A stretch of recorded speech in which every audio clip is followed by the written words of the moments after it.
si çdo ditë tjetër, vim në këtë shesh për të thënë se kërkesat tona nuk janë realizuar dhe ne nuk e lëshojmë sheshin pa u realizuar të gjitha kërkesat tona.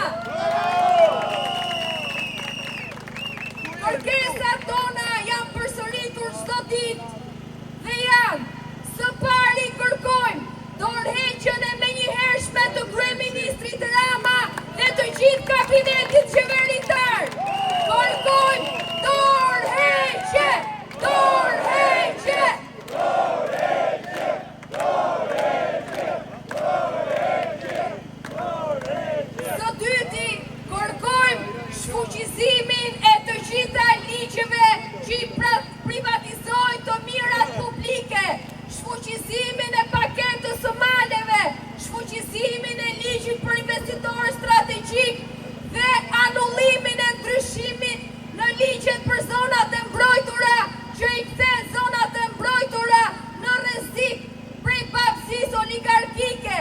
Prandaj edhe sot kërkojmë: anulloni ligjin, anulloni ligjin, anulloni ligjin, anulloni ligjin.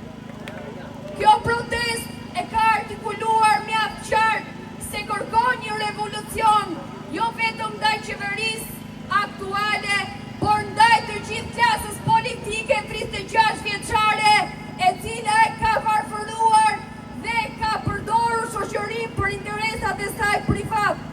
Prandaj edhe sot kërkojmë njësoj si çdo ditë që mandati i kryeministrit të jetë vetëm për 2 vite gjatë gjithë, vetëm për 2 mandate gjatë gjithë jetës së tyre politike.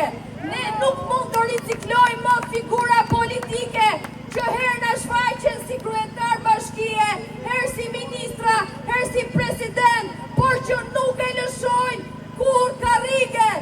Prandaj kërkojmë reformim të gjithë klasës politike 36 vjeçare pa përjashtim.